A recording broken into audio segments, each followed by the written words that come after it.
नमस्कार, प्राइम समाचारमा स्वागत छ। म संगीता कटुवाल। सुरु गरौं अहिलेसम्मका प्रमुख समाचारबाट।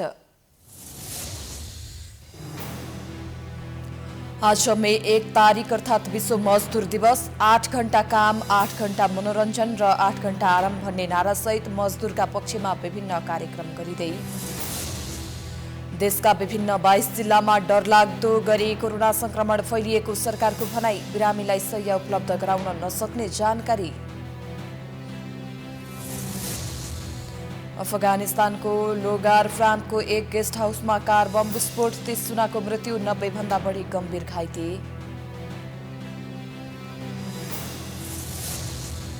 इन्डियन प्रिमियर लिग आइपिएलमा पंजाब किङ्सको तेस्रो जित, रोयल च्यालेन्जर्स बेङ्गलोर 34 रनले पराजित।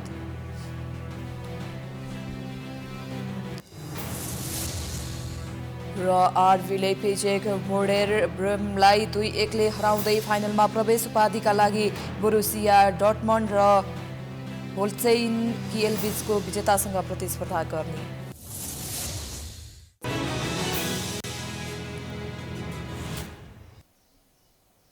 अब समाचार विस्तारमा।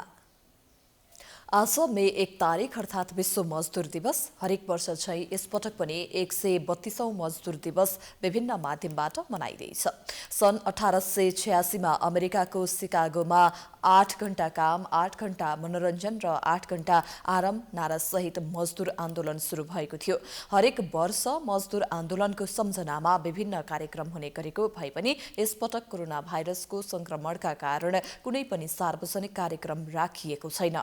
सिकागोकामा भएको आन्दोलनको क्रममा सिकागोको हेयर मार्केट भन्ने ठाउँमा बम विस्फोट भयो। सो बम विस्फोट कसले गराएको भन्ने नखुले पनि प्रहरीले आन्दोलनरत मजदुरमाथि व्यापक दमन गरेको थियो। त्यस क्रममा प्रहरीको गोली लागि 7 जना मजदुर मारिएका थिए। मजदुर आन्दोलनले अन्ततः सफलता प्राप्त गरेको थियो। सन् 1889 मा फ्रान्सको पेरिसमा सम्पन्न विश्वका श्रम संगठन एवं श्रमिक नेताको बैठकले विश्व श्रमिक दिवस विश्वभर मनाउने निर्णय गरेको हो। त्यसयता सन् 1890 देखि हरेक वर्ष मे 1 तारिकमा श्रमिक दिवस मनाउन थालिएको हो। विश्वका मजदुरले यस दिवसलाई पर्वका रूपमा लिँदै आफ्नो हक अधिकारको सुनिश्चितताका लागि सरकार र रोजगारदातालाई दबाब दिने उद्देश्यले विभिन्न कार्यक्रम गर्ने गरेका छन्। नेपालमा विराटनगरमा 2007 सालमा मजदुर आन्दोलनसँगै यो दिवस मनाइन थालिएको हो।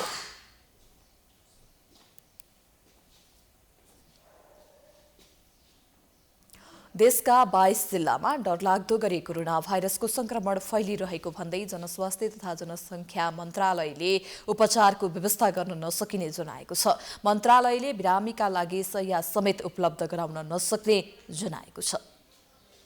स्वास्थ्य तथा जनसङ्ख्या मन्त्रालयले विभिन्न 22 जिल्लामा डरलाग्दो गरी कोरोना भाइरसको संक्रमण फैलिरहेको जनाएको छ। मन्त्रालयले शुक्रबार विज्ञप्ति जारी गर्दै मोरङ, सुनसरी, छापा, पर्सा, बारा, धनुषा, काठमाडौँ, भक्तपुर, ललितपुर, चितवन, मकवानपुर, काभ्रे, कास्की, दाङ, बाँके, रूपन्देही, पाल्पा, बर्दिया, कपिलवस्तु, सुर्खेत, कैलाली र कञ्चनपुरमा संक्रमण दर डरलाग्दो गरी फैलिरहेको उल्लेख गरेको हो।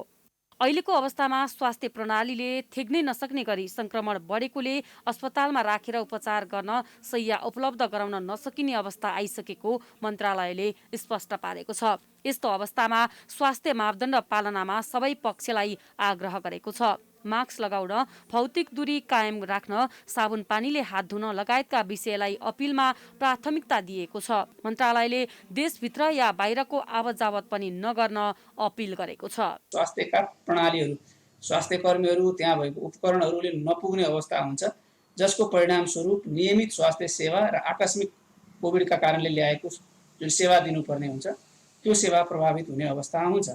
त्यस्तो अवस्था हाम्रा विभिन्न ठाउँहरूमा देखा परिसकेको छ। यसले अलिकति डरलाग्दो अवस्था, हामी अलिकति चिन्तित हुने अवस्थामा आइपुगेका छौँ। हामीसँग आज पनि अस्पतालमा प्रभावकारी उपायहरू छैनन्। मन्त्रालयले भने जस्तै गरी कोरोना लागेको बिरामी होस् वा अन्य बिरामी अहिले काठमाडौँ उपत्यकाका अस्पतालमा बेड पाउन धौधौ छ। जुनसुकै अस्पतालमा फोन गरे पनि बेड खाली छैन भन्ने जवाब आउने गरेको कोरोना संक्रमितका आफन्तको गुनासो छ।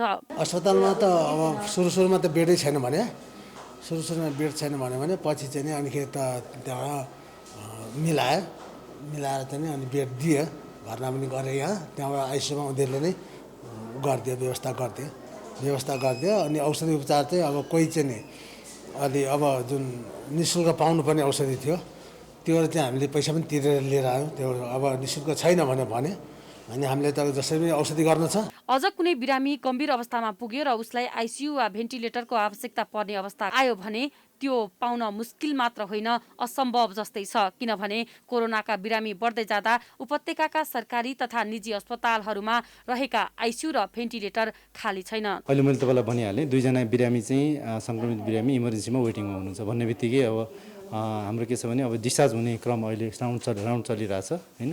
केही बिरामी डिस्चार्ज हुनुभयो भने उहाँहरूलाई अकोमोडेट गर्छौँ र फेरि अब बाहिरबाट कोही आयो भनेदेखि हामीले इमर्जेन्सीमा राखेर वेट गराएर त्यसपछि चाहिँ भर्ना गर्छौँ। यसो भन्दाखेरि ठ्याक्कै अहिले अब 10 जना बिरामी आउनु भने हामीले चाहिँ अकोमोडेट गर्न सक्दैनौँ। त्रिवी शिक्षण अस्पतालका कोभिड व्यवस्थापन समितिका सदस्य एवं छातीरोग विशेषज्ञ डाक्टर निरज बमले सबै बेडका बिरामी भरिएकोले नयाँ बिरामी भर्ना गर्न नसकिने अवस्था भएको बताउनु भएको छ। अहिले तत्कालको लागि चाहिँ हामीसँग इमर्जेन्सी कोभिड इमर्जेन्सीमा पनि बिरामीहरू पुरिराख्नु भएको छ भर्ना हुनलाई, सही नभएर नै। र हामी राउन्ड लिँदैछौँ, केही बेडहरू क्रिएट हुन्छ कि भनेर कोसिस गर्दैछौँ होइन। सही केही स्थिर बिरामीहरूलाई, सन्चो हुन लागेका बिरामीहरूलाई अनुरोध गरेर उहाँहरूलाई घरमा बसिदिनुहोस् भनेर, त्यसपछि ती बाँकी रहेकाहरूमा अलि लक्षण भएका र अलि एक्टिभ र अलि सिरियस खालका बिरामीहरूलाई भर्ना गर्न सकिन्छ कि भनेर म भर्खरै कोभिड इमर्जेन्सीबाट र त्यो बिल्डिङमा पनि हेरेर आएको छु र यता पनि अहिले भर्खरै हेर्दैछु। सरकारी वा स्वास्थ्य विज्ञान प्रतिष्ठान मार्फत काठमाडौँमा अस्पतालहरूमा जम्मा 85 वटा आइसियु र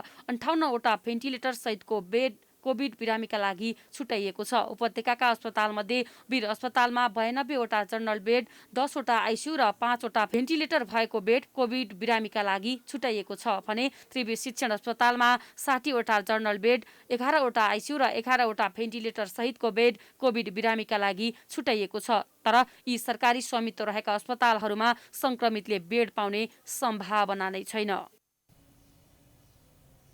समाचारको सिलसिला जारी छ, हामी विश्रामपछि आउँछौं।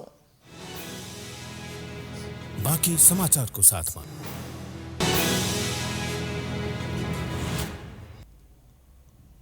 विश्रामपछि स्वागत छ। अब बाँकी समाचार।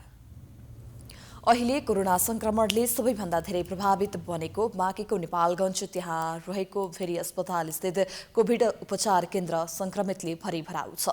उपचार गराउन आएका संक्रमित आँखै अगाडि अरू संक्रमितको मृत्यु भएको देखेरै आत्तिने गरेका छन्। यिनी हुन् कोरोना संक्रमित संगीता चौधरी। उनी अहिले बाँके स्थित भेरी अस्पतालको कोभिड उपचार केन्द्रमा उपचार गराइरहेकी छिन्। तर अस्पतालमा संक्रमितको संख्या दिन प्रतिदिन बढिरहेका छन् भने अस्पतालको क्षमता र जनशक्ति नपुगेर उपचार प्रभावित भएको चौधरी बताउँछिन्। अवस्था चाहिँ एकदमै नाजुक छ हैन। मान्छे बढेको बढी छ तर मेन पावर कम छ। स्टाफ नर्सहरू डाक्टरहरू आफै नै बिरामी हुनुहुन्छ, बिचरा उहाँहरूलाई पनि के दोष दिनु र। तर पनि खटिराख्नु भएको छ, उहाँहरू एकदमै ठुलो प्रयासमा हुनुहुन्छ। अस्पतालमा खाना बस्न त समस्या छ नै, अस्पतालमा उपचाररत संक्रमितहरूको मृत्यु भइरहेको आफ्नै आँखाले देख्दा उनी आत्तिएकी छिन्। मान्छे मरेको देख्दा पनि आफूलाई पनि अलिकति हतोत्साहित हुँदो रहेछ। एउटै रुममा बसिरहेको छ, त्यही रुममा बसिरहेको ओल्नो पल्नो बेडको मान्छेहरू बित्दाखेरि चाहिँ आफूलाई नमजा हुन्छ, मनोबल कमजोर हुन्छ। म पनि कतै मर्ने त होइन भन्ने खालको एउटा सानो मन हुन जान्छ। चौधरी त प्रतिनिधि पात्र मात्रै हुन्। उनी जस्ता सयौं संक्रमित अहिले भेरी अस्पतालमा उपचार गराइरहेका छन्। कोरोना संक्रमणको दोस्रो लहरले बाँकेको नेपालगञ्जलाई चपेटामा पारेको छ। सीमावर्ती शहरका घर घरमै संक्रमित बढिरहेका छन्। प्रत्येक दिन परीक्षण गरिएका स्वाबका नमूना मध्ये 80% सम्ममा संक्रमण पुष्टि भइरहेको छ। दिनहुँ ठूलो संख्यामा संक्रमित थपिन थालेपछि यहाँका सरकारी र निजी अस्पतालले बिरामीको चाप थेग्न सकेका छैनन्। अधिकांश संक्रमित होम आइसोलेसनमा छन्। अब बिरामीको चाप बढेसँगै अब जटिल प्रकारका बिरामीहरू पनि भर्ना हुने दर चाहिँ बढिरहेको छ। बाँकी मात्र नभएर विभिन्न जिल्ला, तीनवटै प्रदेशका विभिन्न ठाउँबाट कम्प्लिकेटेड केसहरू चाहिँ आएर भर्ना हुनुहुन्छ। अब आउने बेला धेरै केसहरू चाहिँ जटिलता लिएर नै आइराख्नु भएको हुन्छ। धेरै कतिपय केसहरू अब सुरुमै आएको केसहरूमा चाहिँ एकदम इम्प्रुभमेन्ट चाहिँ राम्रो छ। एउटा रिफरल युनिट भएको कारणले कम्प्लिकेटेड अन्तिम अवस्थाका केसहरू धेरै आउने भएको कारणले हामी कहाँ मृत्युदर अलिकति बढी देखिएको हो। कोभिडको उपचारका लागि अक्सिजन सहितका वार्ड भनेर भेरी अस्पतालमा जम्मा 142वटा बेड छुट्याइएको थियो। अहिले 200 पुर्याउँदा पनि बेड पुगेको छैन। सर्वसाधारणले समयमा स्वास्थ्य मापदण्ड पालना नगरेका कारण स्थिति भयावह बनेको जिल्ला जनस्वास्थ्य कार्यालयको ठहर छ। जनताले यसलाई मानेको छैन, जानेको मान्छेले सचेतनाका जुन जनस्वास्थ्य मापदण्डहरूलाई मानेको छैन। जहाँ गाउँका जनताले अलिकति कम जानेका छन् त्यहाँ मानेका छन् होइन। त्यसैले यति यो सबैले गरिदिएको खण्डमा व्यवहार खास गरी परिवर्तन चाहिँ भएको छैन।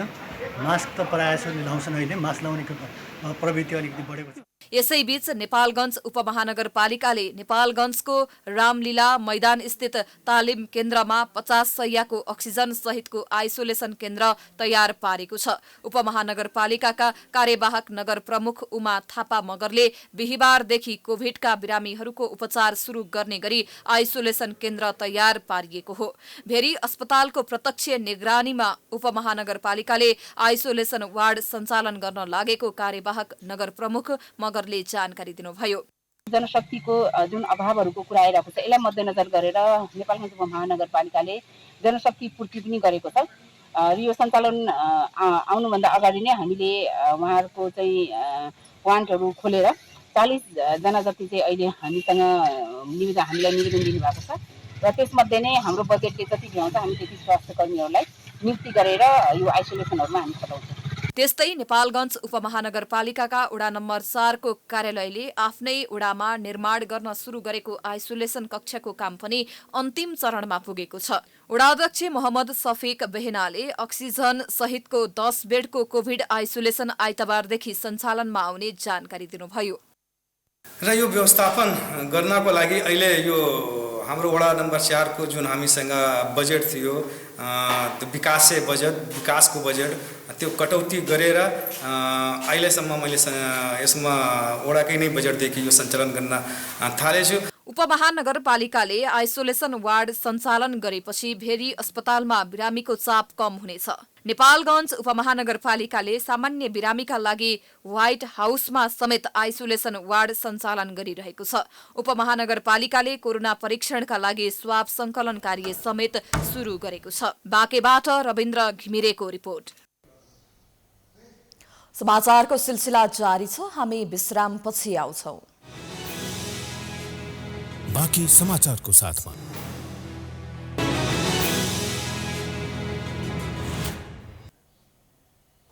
विश्रामपछि पुनः स्वागत छ। अब अन्तर्राष्ट्रिय समाचार।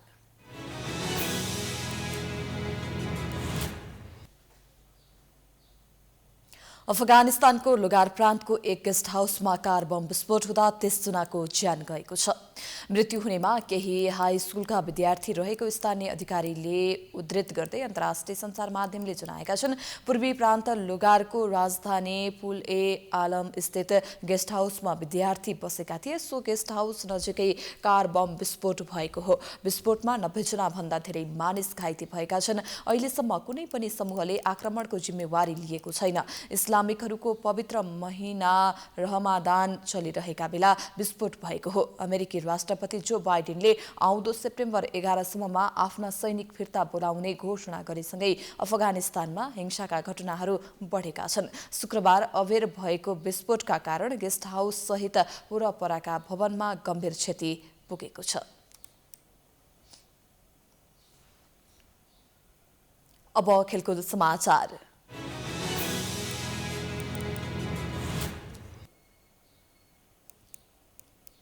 इन्डियन प्रिमियर लिग आइपिएल टी20 क्रिकेटमा पंजाब किङ्सले रोयल च्यालेन्जर्स बेङ्गलोरलाई पराजित गरेको छ। अहमदाबादमा शुक्रबार राति भएको खेलमा पंजाबले बेङ्गलोरलाई 34 रनले पराजित गरेको हो। पंजाबले दिएको 180 रनको लक्ष्य सहित जवाफी ब्याटिङ गरेको बेङ्गलोरले 20 ओभरमा 8 विकेट गुमाएर 145 रन मात्र बनाउन सक्यो। बेङ्गलोरका लागि कप्तान विराट कोहलीले सर्वाधिक 35 रन जोडे। रजत पतिदारले 31 रन बनाए। हर्षल पटेलले 31 रन बनाउँदा केली जेमिसन 16 रनमा अभिजित रहे। बेंगलोरलाई सस्तैमा समेट्न पन्जाबका हरप्रीत ब्रारले 3 विकेट लिए। यसअघि टस हारेर पहिले ब्याटिङ गरेको पन्जाबले विश्वभरमा 5 विकेट गुमाएर 179 रन बनाएको थियो। पन्जाबका लागि कप्तान लोकेश राहुलले अर्धशतकीय इनिङ्स खेले। अभिजित रहेका राहुलले 57 बलमा 7 चौका र 5 छक्का सहित 91 रन बनाए। यस्तै क्रिस गेलेले 46 रन जोड्दा हरप्रीतले अभिजित रहँदै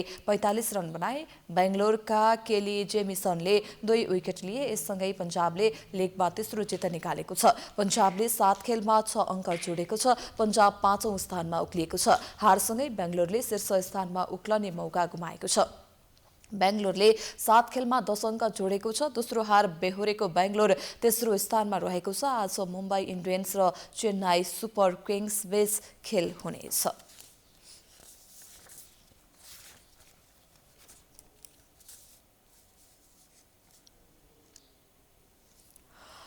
आरबी लेइपेजिग जर्मन कप फुटबलको फाइनलमा प्रवेश गरेको छ।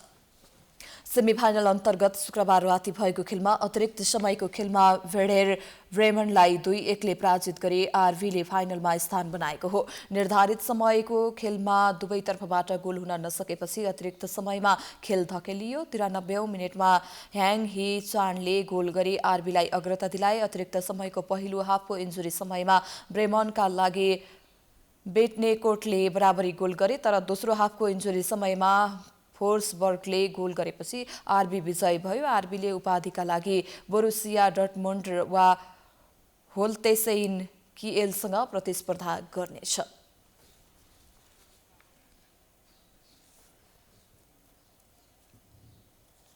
यो सँगै हामी समाचारको अन्त्यमा आइपुगेका छौं। जाँदा जाँदै प्रमुख समाचार पुनः एकपटक। आज मे 1 तारिक अर्थात् विश्व मजदूर दिवस। 8 घण्टा काम, 8 घण्टा मनोरञ्जन र 8 घण्टा आराम भन्ने नारासहित मजदूरका पक्षमा विभिन्न कार्यक्रम गरिँदै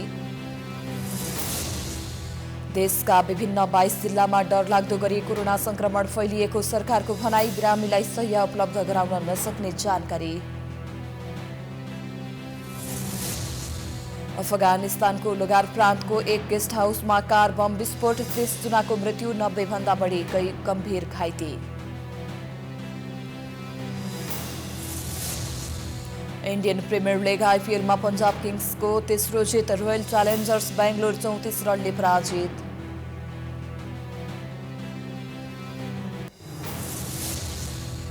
र आरबी लेप्जिग वेर्डर ब्रेमलाई 2-1 ले हराउँदै फाइनलमा प्रवेश। उपाधिका लागि बोरुसिया डर्टमन्ड र होल्टेसेइन किएल बीचको विजेतासँग प्रतिस्पर्धा गर्ने।